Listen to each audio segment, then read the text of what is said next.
Welcome to Loleventvods. Watch the full game of today's LTA 2025 matchup. Really close game, gave me some hope for DSG and what they can actually build towards.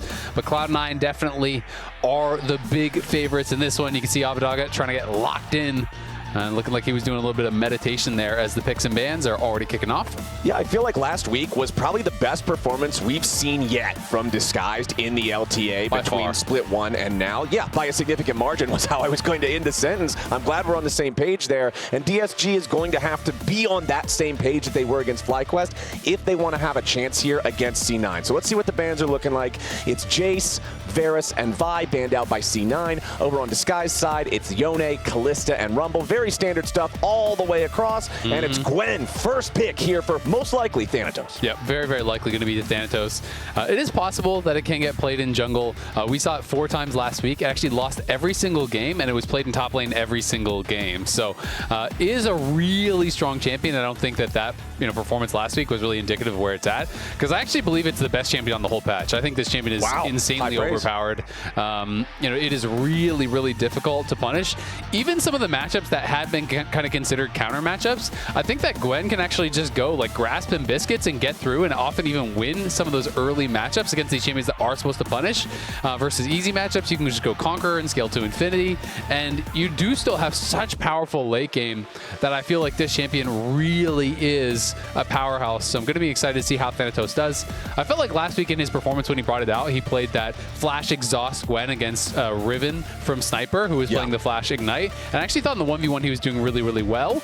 Couldn't really convert it in that 5v5, but I think that was more about Quid playing amazing than it was about Thanatos playing poorly. Well, Azir and Sejuani will be locked in as the first 2 picks here for Disguised. Very stock standard team fighting that we've seen a million times beforehand with these 2 champions. Back over on C9's side, their response will be a Corki and a Poppy locked in. Yep, going to be locking those in.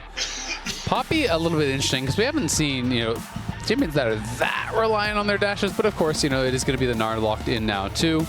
You can always stuff the Sejuani and the Azir, that's definitely not bad. But generally when we see Poppy coming in early, I feel like it's more about, really shutting down some of these AD carry things in bot lane like Callista or Lucian or picks like that, or shutting down a really aggressive jungler like Lee Sin or champions more in that range than the Azir and the Sejuani. Well, obviously, we don't have a look into the coach's notebook on this one, but there's also always the possibility of using it as kind of a preventative measure, trying to ward them away from going towards a more mobile pick by saying, hey, you're going to have to play it into this, kind of dissuade that sort of decision-making. We are into the second half of the draft now, though, with Gnar locked in on Disguise. It's Talia and Ezreal banned out in the second half. And the other thing about the Poppy that's really nice when you're picking it early is it is also a flex, right? We know that Gwen could be jungle or top, but we also know Poppy could be both jungle or support. Yeah, in theory, it could be top lane, but it's not going to be top lane, I don't think. You don't really see it very often up there unless it is kind of a pretty specific counter pick. Yeah. It can be a good answer in things like Cassante, for example. But we are getting a couple of jungle bans. So clearly, DSG believes that this is Gwen top and this is Poppy support. Yeah. And that is what they are kind of working under here with both the Talia ban and the Xin Zhao ban coming out. And I mean, I feel like that's a pretty safe assumption to make. We already saw Thanatos play Gwen once, like you were already talking about earlier on in the draft. Poppy, to me, doesn't really scream like Blabber champion if I'm looking at it, really. So I feel like that's a pretty safe assumption. Nautilus, final ban of the draft here, as Misfortune is locked in for Disguise and Scary Jerry. Now, Isaac, I know that you and I are generally on the same page when it comes to Misfortune. The champion has a lot of trouble getting the damage done that she needs to get done unless conditions are precise. Yeah, I mean, sure, her lane, undebatably, very, very strong. She can control mid-wave as well, really well. When you're on one enemy, you get that BT, you move them MF mid, you have full control over that mid lane. It's very difficult to actually then play through mid against her. That being said, the setup in team fights is so tough to actually get right at the pro level. People are so aware of the MF ult that they're not just going to stack up and walk in and give you this freebie. So without really good setup, as far as the CC, it's very tough to actually get good, valuable MF ults. We'll see if Scary Jerry can do that. They, of course, have Sejuani ult. They have potential of, Gnar slamming someone in, things like that. Bard is going to be used to really try to find some of these picks. But I am a bit surprised by the Bard pick, because generally Bard is super high value when there's like Ashe, Varus, Victor, champions champions without a dash. Yeah. Every carry that you would want to target here has a dash. We have Valkyrie, we have Abscond of Duct, we have the skip and slash, and all of these tools to actually dodge it, which I do think makes it harder for Hui to get high value. Over on the other side, do want to point out, hey, I called it wrong. It will be Blabber on Poppy in the jungle. Azil, you've got the stats computer over there. Can you tell me how many lifetime Poppy games Blabber has on the champion? I'm a little bit curious about that. Want to see exactly where that lands. Vulcan, of course, being on the Rakan, being that engage mechanism for C9. I do like the fact that they went with this option. 9 games, and he is 4 and 5. Okay, so about as even as you can get for an odd number.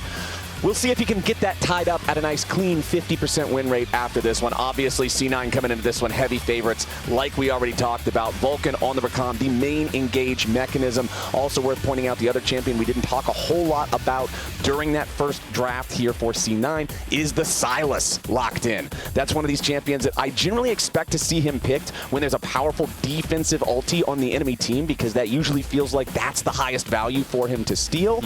But this time around, not necessarily the case. Yeah, not necessarily the case. Definitely none of those super S-tier ultis to steal. Things like the Alistar, things like, even Blitz has a really insane ulti to steal.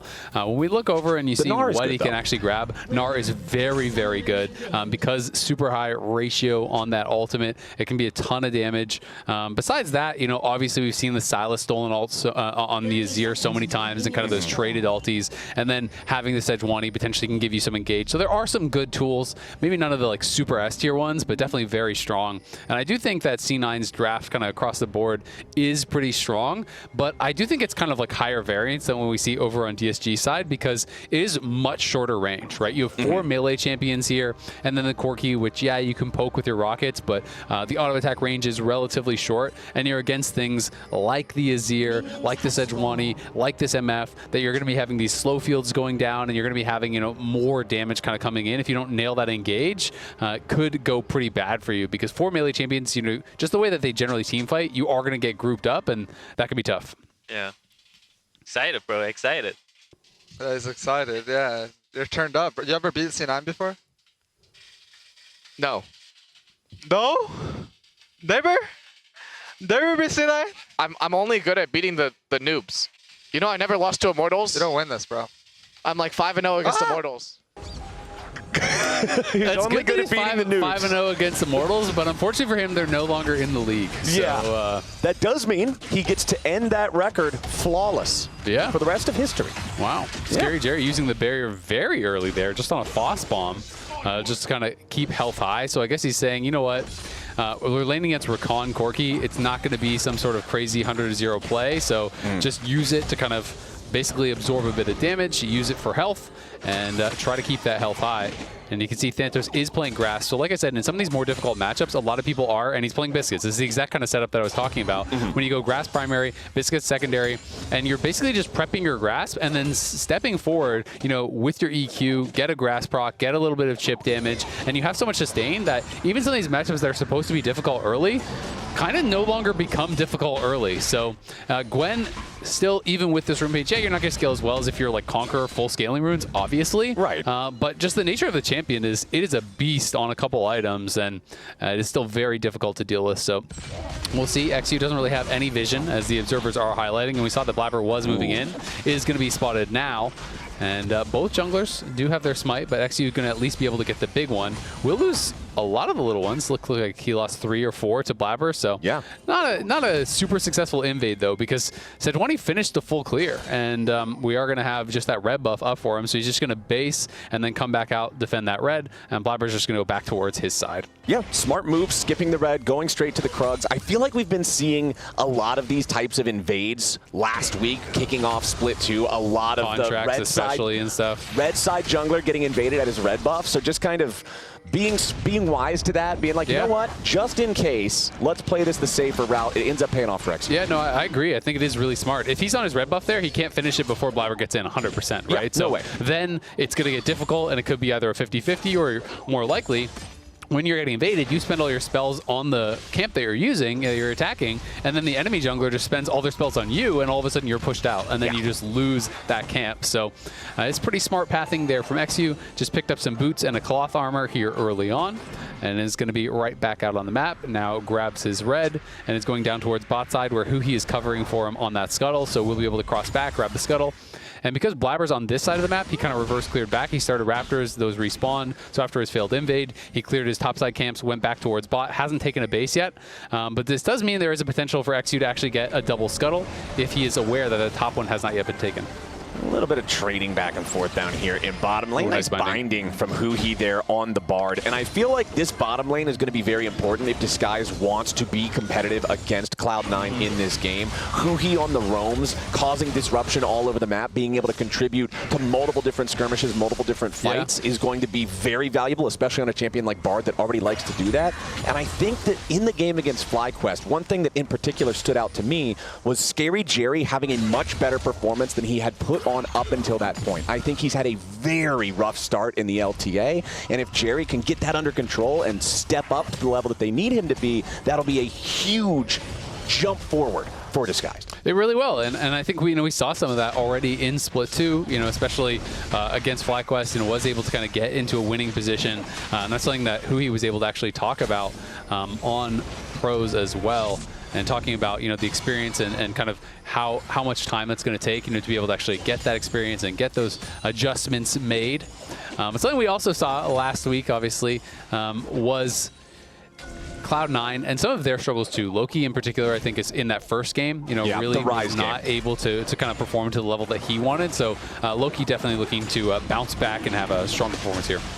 And we are hitting that point of the game where we're having the late swap, where since the new rules about lane swaps are in order, lots of times we are seeing our top laners now go down towards that bottom part of the map. You could see Thanatos earlier spent the teleport to return to the bottom lane. XU, however, just going after the dragon first, going to allow C9 to just take this first set of grubs. Disguise just agreeing to handshake on the objectives. They do have an Azir. They do have a Sejuani. They know they have scaling power, so they're happy to go with that. Castle actually almost just stolen with that boulder toss. I want to say it went to 1 HP. I did see 1 HP on the grub, but I'm not sure if he hit it to 1 or he hit it and then Blabber hit it after and went to 1, but that was really close to actually stealing 1 away and would have been really nice for DSG because it would have taken that away.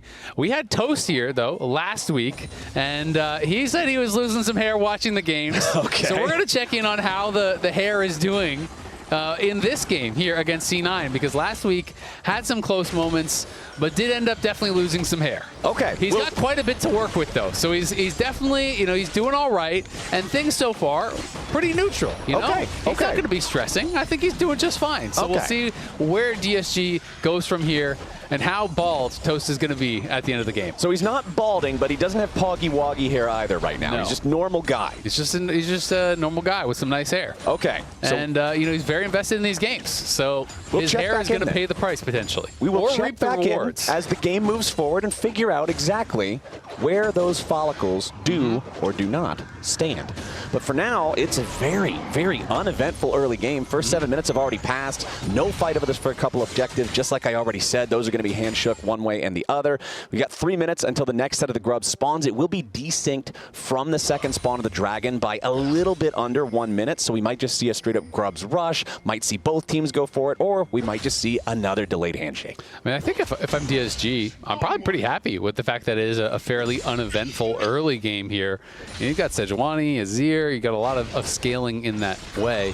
Of course, C9 does also have some pretty good scaling, but I think it's more about how they kind of play through sides and their playmaking. It's not as simple of just playing that kind of front-to-back style of team fight that I think DSG is really looking for, with a couple of beefy boys in front of the MF and the Azir, really just trying to kind of create space for those carries.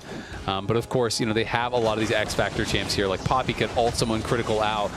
We could see a really good stolen ult from Loki. Vulcan is going to be playing Rakan, which is one of the most explosive engaged champs. Oh, nicely done. Alley-oops him right into Blabber's waiting arms. Amadaka's in some danger, but there's first blood back over to Loki. Beautifully done with the stolen Emperor's Divide. Yeah, that was really nice there. Utilizing that Azir Poppy combo.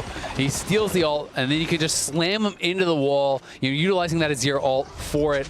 And Blabber and Loki able to find the kill. This is really well done. All right, let's take another look at how he does it. Yeah, this is just one more time. He gets this stolen as zero ult, and you can use that stolen as zero ult as the wall for Poppy to slam him into. So even though he has the pink, he's already backing off. There's no ability to really react to this. He would have had to flash it very early and avoid the initial ult. Even though he gets out of the CC, eventually he's been knocked up, then flashed under the wall. By the time he flashes away, we just see Loki coming in, finishing him off for that kill, and a little bit of frustration showing there for Abbedagga. And I mean, the Poppy was so far away, Blabber had to flash to get in range for the tackle, but that also means when the Loki engage is initially coming out and he's not throwing you straight backwards, he's just pushing you off to the side, it's one of those moments of just like, hey, wait, what's going on? Strange angle, and then boom, slammed into the wall, hard to react. Disguised, coming up top side here, looking to maybe make a play onto Thanatos, but there's nothing to find. He's out. Yep, Thanatos just going to be able to easily back it off. They send 4 top there. Castle will base and now go answer bot, but they're already losing most of, if not this entire first wave that had died. So they lost 5 minions already. He's going to be able to catch the second wave at least mostly, and they lost at least 1 plate down there. Well, they didn't really get anything on the top side, so this swap may work out in the long run, but at least for the start, it is way better for C9. I mean, C9 is up 1.7 thousand gold. The only individual player on Disguise's side that has a gold advantage is Scary Jerry, who's up 100 over Sven. And really, that can all be attributed to the way that C9 wanted to overload the top side for the grubs, and Scary Jerry was left in the bottom lane to farm the wave instead. That's kind of the amount of gold that he's still up. So C9 is building all these leads here in the early game. Who he gets a slow onto Sven, but not a whole lot more. Forces the flash out with a Tempered Fate, but Sven staying alive as Disguise are first to the grub pit. Remember what I said earlier, if they want to rush this, there's no way that C9 can just go for the dragon instead. C9 ready to step forward and challenge for the rest of these grubs. They already got 3 from that first set. Disguise now going to abandon the rest of the mission. They got the 1 grub. That's all they're going to get, and C9 will take the remaining 2. Yep, going to be pretty happy that they at least denied the 6 grubs, but still, C9 at the end of the day, they lose the flash on their AD, but they do get 2 of those grubs, so they will have the 1 Void Might spawn, and still could move down towards that second dragon when it does spawn if they want to force towards that. Thanatos just going to be clearing out a ward here as who he trying to do his best to find some sort of angle. Already has I think they're called the winged moon plates or something like that. Yeah, the movements you want. pants. I always just call them the moon pants. Yeah. But we have Loki trading heavily with Castle. He's about to mega out, so I don't really think there's an angle for a dive here unless he gets really low because the stolen ulti was already used, I think, off of the Gnar. So without that, I think it would be really hard to actually force a dive into a Mega Gnar. I mean, if he had it, I wouldn't put it past him to try it. Yeah. But yeah, you're right. As long as there's no ulti there, there's not really a whole lot of a chance unless he reverts back to mini right now. Vulcan trying to get away as Castle just forces him on back. XU being nearby does keep Castle safe, but Blabber jumping in to steal the Gromp there. Nicely done, picking up some extra resources. Yeah, that's really nice as well, just because he delays the base from Castle, right? So he kind of cancels the base there, hurts his tempo a little bit. MF coming out on the map is going to now go to mid as Zir goes towards top. Castle has to stay out at lower HP, where we can see Loki already got to go back to base. Sven, though, remember, no flash. It looks like he'll be okay. Yeah, he's all right. There's nothing for him to get trapped to on the binding from the bar. Also worth noting that Blabber jumping in there, stealing away that Gromp, made the jungle discrepancy that much more intense. He was level 9 compared to only the level 7 of XU, who has now hit 8 after clearing his next camp, but Blabber really out-tempoing the Sejuani here. Yeah, but he is playing Phase Rush on the Poppy. He's also going for that more aggressive build. It's not just going to be Tank Poppy, it is Sundered Sky, so the burst is actually quite high. It is just kind of a lot of upfront damage, and then your damage is completely gone after you use that first round of spells, but it's quite a lot, and DSG is already here on the Dragon. Loki's up on top side. I think they're just going to trade for plates because DSG already TP'd in Abbedagga and they have no TP on Castle. So this should be 2 to 3 plates on top side. And I think as long as they just kind of slow them down, it's going to be really, really beneficial for Cloud9. I mean, 5 grubs. It looks like it's going to be 3 plates at the very least now. So that's a lot of gold grabbed up there by Loki. And I think the fact that they committed the teleport from Abbedagga instead of just walking him top and maybe TPing him down if there was a fight does cost them quite a lot. I mean, look how low that tower got. That's a ton of gold now going into the pocket of Loki. He had already completed his Roa. Now he's 850 gold up in that individual matchup. So top side of the map is eating good for Cloud9. Yeah, this is a great start for Loki. He's got the only kill in the game. He's the guy who gets to benefit from the Dragon for Plates trade that you're talking about. They are putting a lot of resources into this Silas, and I feel like it's a pretty solid solid plan, especially when you've got those Gnar ultis to seal as the game goes on. Thanatos doing a little bit of needlework down here just to try to force Castle back, get this wave shoved up. Vulcan also hanging around as Loki and Thanatos ready to continue to push the wave. The next wave about to arrive for them here. Crash that into the turret. Maybe take the last little bit of damage here on this play. Blabber's about to join.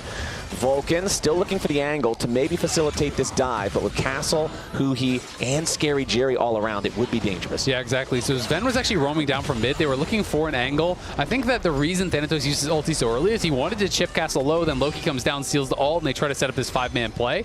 Once they saw Scary Jerry actually moving down, though, Sven immediately went back towards mid, and they call off the dive. Abadaga's farming plates on top, so now it's this time DSG that are getting the additional gold off the map. Cloud9, though, still playing the map much better overall. Over 2,000 gold ahead with just the 1 kill to their name.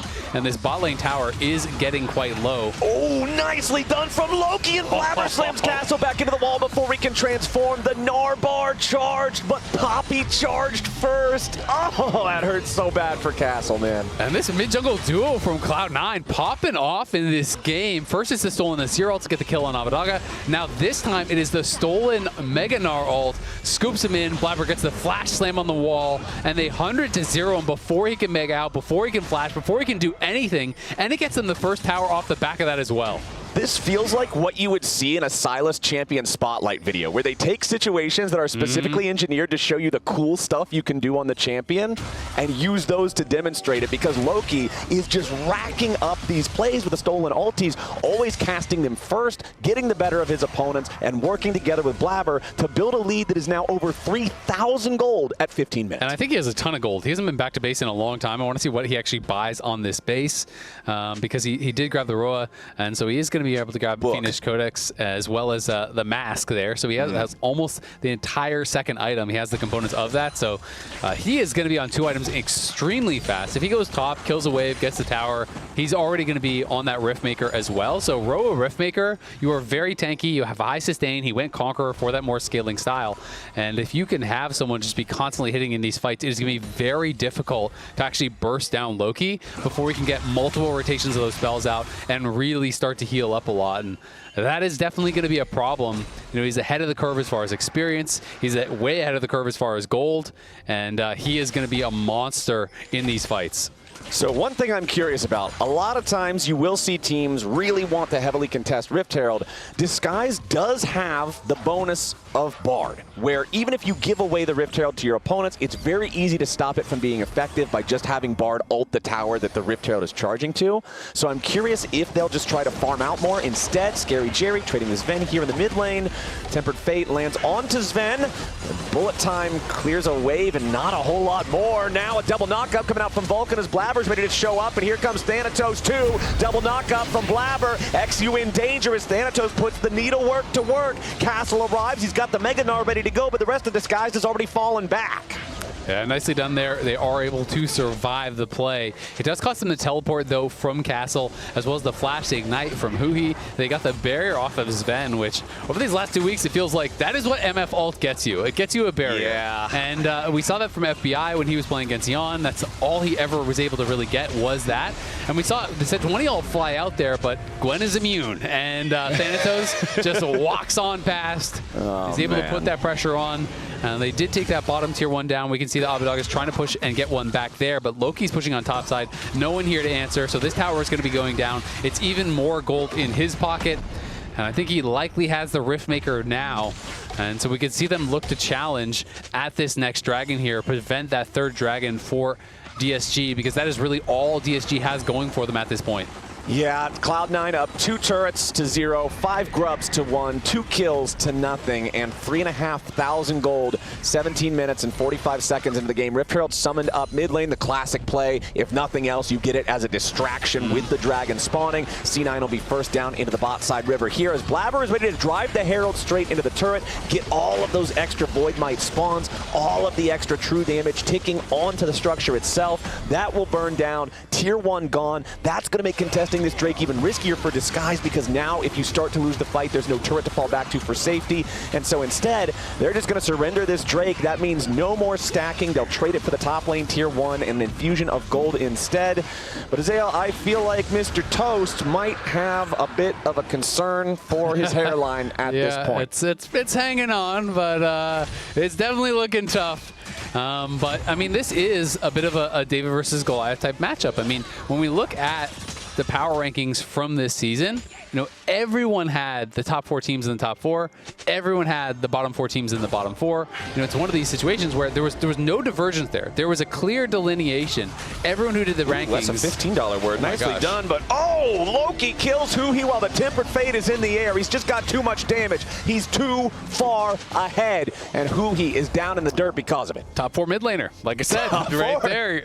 That's the delineation, you know, and no one really was willing to kind of make that statement that, oh, one of these bottom teams could actually challenge that top 4. The top 4 expected to be Cloud9, TL, 100 Thieves, and FlyQuest. Those are kind of the big 4 that everyone was looking at. The order in which people put the top 4 and the bottom 4 definitely changed a lot. Yeah. Everyone had them kind of in these 2 groupings. So teams like DSG and Shopify and Lion, you know, and Dignitas are all trying to actually be one of these teams that can punch up and prove that they can punch up. Climb the staircase. Exactly. That's what we're looking to see.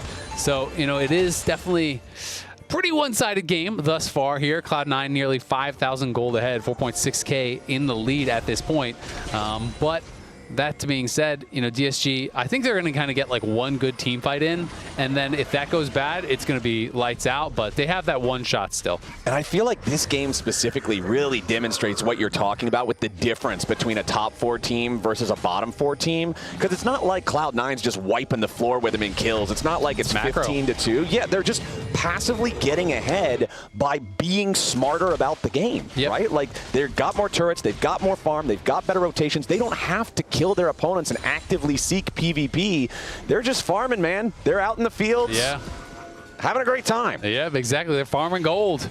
And it is definitely looking tough. I mean, C9 has 2 really strong side laners, and it does feel like DSG, you know, is not confident in any of the 1v1 matchups that they could have. You know, Sylas versus Gnar, Sylas versus Azir, Gwen versus either of them. It doesn't feel like there's any matchup that DSG is really happy with. So they are kind of just relegated to sitting back and farming. We saw that Castle was able to push out Thanatos there, but that's just because he had no vision on top side, and I think he wasn't sure where those extra members could be. So, you know, I want to see if DSG are going to continue just matching and playing through sides. They need to have some sort of an angle where Huhi or Xe or someone comes in, turn into a 2v1 or a 3v1, get a kill there.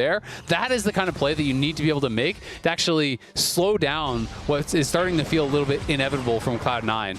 And I feel like my big problem for Disguise this game is we saw them try to make like the one play mid, right? And other than that, I'm just trying to think of where was the aggro, where was the playmaking, where was the, like, what's the word I'm looking for? There's like, where's the initiative? Yep. I'm just not seeing them really go for a whole lot. No, I mean, they're really not. And I think maybe because they have this kind of, you know, beefy front-to-back comp, they're, oh no, Scary Jerry is not having a good time. They make the engage on C9 side. Jerry's dead. The rest of the fight surely can't go well after this as Loki's ready to jump in, steals away the Sejuani ulti. Hasn't found a target for it here just yet. Thanatos coming around from the bottom lane.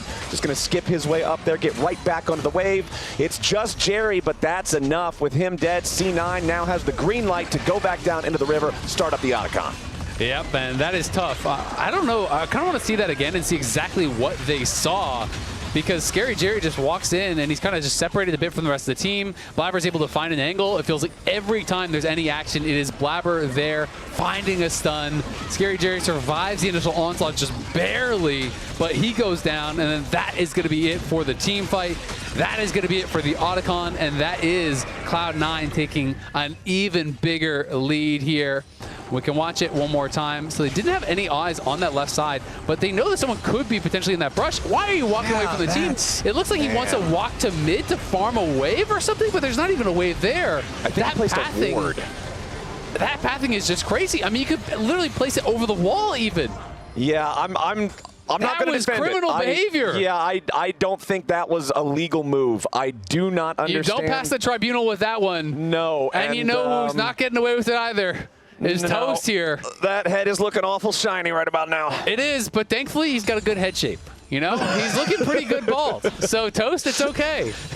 You got to make sure there's not any weird like craters or lumps on there. Exactly. You know, if you look roll and you go bald, speaking of someone with experience, okay, you want to at least high roll on the head shape, right? If you got like a roller coaster head going on and you're bald, that's like a double whammy, man. There's just no coming back from that. But toast, he's looking smooth. All right, he's ready to go. He may be follically challenged after this game, but he could pull it off. Hey, that's the important part. We live in Los Angeles. I'm sure there is a lovely toupee shop somewhere around here that can help him get back in order because this game is not one. Bald is beautiful, Clayton. He doesn't need it, okay? I'm sorry, brother. Yeah, you take that back. No, all right. Toupee, we don't use that word around here. I didn't mean to say the forbidden phrase, but C9 is just so far ahead now, man. I mean, I'm not going to mince words about it. We're at the point of the game where Disguise needs C9 to just start doing some real They need Toast to sub in extra man. Maybe 6-on-5 stuff. You know? Yeah. Let's just get the sixth man in there. Yeah. Remember back when? Oh, a lot of modern day viewers might not know this, but back in the early days of League of Legends and LoL Esports, there was not a spectator client in the game. The way that we spectated the games was, yeah, the teams were each had a sixth man, and it was an invisible teamo that sat in the fountain, and it was a special version of the game that was allowed to have these 6 players with an invisible teamo. He just never moved. He sat in the fountain, and that's how you spectate. There you go. So we just need Toast to now be able to pilot an invisible teamo, except you can actually use it. If he was invisible and he could attack them, that could cause some problems for Cloud9. Yes, that's just about the only thing at this point, barring some sort of a major throw. Baron just about to spawn. Still only 4 kills in 25 minutes. If you came here for PvP, you're not getting much of it. What we have got has been good, but there's not been a lot. I mean, Cloud9 hasn't had to do anything more because they're getting everything they want, right? You know, every time they're able to actually find an opportunity, they execute on that kill. They're getting more through sides. They're taking away camps. They're getting objectives. It's like, look at the jungle farm, by the way. Blabber is 225 CS at 25 minutes as a Poppy jungle.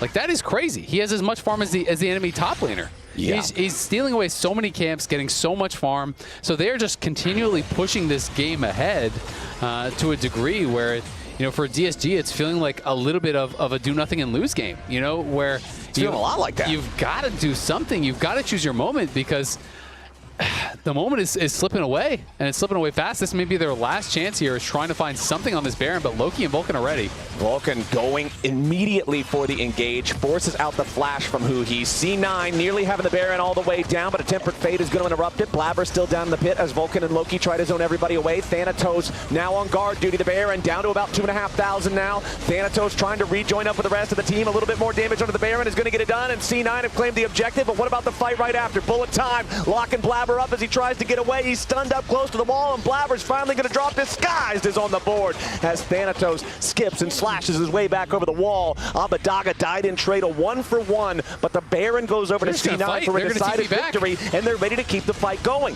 Thanatos is first to jump in, trying to use that Hallowed Mist to stay alive. He might just die first, but no, he gets back over the wall, and Loki's on a rampage. Scary Jerry's dead next, and Loki's not stopping with 1. A double kill for the Silas, and he's still not done. He's going to be the next victim, and it's an 8-2 game. Make it 9. C9 looking good. How about this game from Loki, though? The confidence he being back in there to actually start the fight. Thanatos just goes in at half health, 1v4 to keep them interested. Loki arrives back with the teleport, steals the Sejuani ult, and it's a pie to the face for Scary Jerry. He nails him with it, just gets blown up. Jerry can't even get the flash off, and Cloud9, they're styling on him. You lose a member taking Baron in your opponent's face, and you're the ones chasing them down for a fight? Like, this is crazy. Here's the Uber Eats delivery teleport, and he gets there, and he's delivering the Sejuani ult right to the face of Scary Jerry. Nails him, and look at the AP ratio on that thing. He is just deleted. And they're just going to chase through the towers. They want even more. They have their dinner. Now it's Huhi for dessert. Oh, man, that was just brutal there. There's no way Disguised has any way to fight back against the lead that C9 has built. You're talking about Loki having an amazing game. 5-0 0-3 here on the Silas. Maxed out bounty, 3 fully completed items with the needlessly large rod in inventory, working on the 4th, as well as the 10-stack Dark Seal. Yeah, the tier 3 boots. This Silas is just completely out of control. Yeah, I mean, it's a 3.6k gold lead as far as mid lane. It's a 3k gold lead as far as jungle. Like, this is just domination from Cloud9, and this is definitely looking like a top-of-the-table team versus a bottom team in this league right now. And DSG, it feels like a regression from last week where it felt like they were showing a lot more confidence. They were trying to do things. This week, they kind of just drafted all scaling and didn't fight. Yeah, it feels a little rough for Disguised right now as Sven gets caught in the Bard ulti. I think Bullet Time did 1 wave of damage to Vulcan. Gotta lock it. Yeah, that's just not... Vulcan no lock it. You click that, you time the cooldown, put it in the chat. The MF is definitely not convincing either of us this game, I don't think. But C9 going in. Loki throws out the Abduct, not going to find a target there. Now Abadaga raising a second turret off the ruins of the one that just fell. C9 going to be pushed back for 1 more wave, but probably not much longer than that. Another wave collides into the mid lane where Thanatos was working to get that pushed up. Remember that he did die at the very end of the previous fight, so did not have Baron to keep things enchanted, but the Baron has now worn off from everyone on C9. Another wave ready to push up. C9 also knows that the Dragon is available for them to take. They stopped Disguise from having any sort of stacking after that first 2. And honestly, I don't think Disguise can walk out of their base safely. Yeah, it is really, really tough. They got no vision anywhere except that 1 ward over by the Baron Pit, which is obviously not where the action is right now. 3rd straight Mountain Dragon here for Cloud9 going to be grabbed up. So they're going to be very, very tanky at this point. Blabber, of course, started under Sky, but pure tank from then on out. Almost has his random wins completed, likely will on base, and Cloud9 just getting stronger and stronger and stronger. Feels like everyone is, almost that full item, if not even more, ahead of their opponents. Sven is not based in a long time. He's likely sitting on nearly IE gold if he doesn't already have it, but I think they're just saying, you know what, we don't even need to. We just keep the tempo up, we keep pushing, and we keep the pressure on DSG because they are very, very close to cracking here. I mean, there's an exposed inhibitor in bottom lane. There's a dead inhibitor in top lane. The mid lane turret will collapse under the sheer amount of damage that C9 can do if it's left undefended for even a few seconds. It's just so hard for Disguise to play it here. And I say that, even though the turret's at 75% HP, because we have turbo-fed Gwen and turbo-fed Silas. And you got a rapid-fire Triforce Corki who just walks up and just pokes away at that tower. Very safe to actually get that siege going. Loki can wrap around through bot. It's an exposed inhib. Very difficult for Castle to do anything about this. If they overcommit to the side, then C9 might just take the fight. Thanatos dropping the Hallowed Mist there. Needs to step back a little bit further. Tempered Fate hits the Gwen, but nothing more. XU trying to frontline here a little bit, but now it's Loki jumping into the middle of everybody for a 3-man Mega Gnar ulti. He hasn't found any kills here just yet. Vulcan's going to be the first one killed. Scary Jerry taking that one, but they lose XU in trade. A 1-for-1, but Disguised has lost their front line. XU is down, and Castle is so injured that he has to go back into the fountain to heal. This gives C9 the opportunity to knock down that last tier 3 turret. Loki goes into the back looking for who? He finds him with a Q2. Abscond Abduct will not hit Castle, but he steals the Gnar ulti again. He's got a second one locked and loaded, and C9 are not done yet. Now they're focused, turning back towards this bottom lane where the Sun Disk is slowly decaying. Minions from top and mid now marching towards the Nexus turrets, demanding the attention of Disguised. All 3 inhibitors now down. C9 looking for their victory push, but likely not able to achieve it just quite yet. Yeah, not going to be able to achieve it just yet. Looks like they are going to back it off and play this one very, very safe. Baron is spawning here in 15. They are monstrously ahead. Probably a lot of golden pocket for a number of these members, so likely just going back to base, buying up 1 more item, and then going to get back out on the map, take the Baron, and look to put the finishing touches on this one. There's the death cap completed. I think we're going to see IE on base for Sven as well. Yep, IE, death cap. Pretty good items to be buying this late on into the game. The 2 most powerful damage multipliers in the game. Gonna do you pretty well when you're already sitting on 3 fully completed items beforehand. So C9 with a 12,000 gold lead almost. The one slight saving grace, I'm not even gonna call it a silver lining. I'll call it a tin lining on the Cloud. Is that all 3... A tin-plated lining. Tin-plated lining, yeah. It's not even pure tin. Not pure tin, that's expensive. That's expensive. We're at a 12,000 gold deficit right now. Like old popsicle sticks. Yeah, that's great. That tin. Popsicle sticks made with lead paint. It's just a classic. Love lead paint in my popsicles. Yeah, it's just delicious. delicious. It adds to the flavor. Don't try this at home. If you guys don't know what, just don't do it. But we have one inhibitor. We have one inhibitor, so there's not double super minions. Huge. That's it. That's a the dub. We take tin-plated those. lining. Yeah. That's about what Disguise. Okay, well, there are 2. Thank you, observers. There were 2 spawning for a brief moment because all 3 were dead for about 30 seconds there. So we do have a couple duets marching down there. That's but kind of right messed now, up. The observer just called you out like that. well, actually, I can respect that. I can respect. Yeah. I want to be called out if I'm spreading misinformation. So there's not going to be any more duets Not of me. super minions. Don't call me out on my You don't want to get called misinformation, out. no. You just want to spout some nonsense. No, I just want blind support. Yeah. I just say something that is like verifiably false. I just want you to be like, hell yeah, brother. Hell yeah, brother. Tell it like it is. Well, I'll tell you. I'll tell it like it is right now. It is dire for Disguised. Man, this is absolute doomsday for these dudes as they are trying to hold on. Stolen Bard ulti finds Abadaga, but the follow-up is not there from the rest of C9. Abadaga, though, getting poked by the Corki, as now Thanatos putting the work in here on the top lane. Inhib, bot lane Inhib about to respawn here next. Mid lane will be respawning soon thereafter, but those crystals still have to fully materialize as Disguise scrambles. They know they only have one chance left to try and hold this and try and defend. Sven, Loki, Vulcan, all on the bottom side of the base while Blabber and Thanatos provide extra pressure up at the top half, and Exu is already dead before the fight even starts. The bullet time doesn't accomplish anything. Castle, Mega Nars, one dude just backwards, not even into a wall. Loki's already godlike, and Blabber tackles inward after Scary Jerry, who he escapes back through the Nexus, but not all the way. It's a double kill for Loki, and everybody on Disguised is wiped from the rift. 16-3, Cloud9 made it look easy. Dominant performance there from Cloud9, start to finish.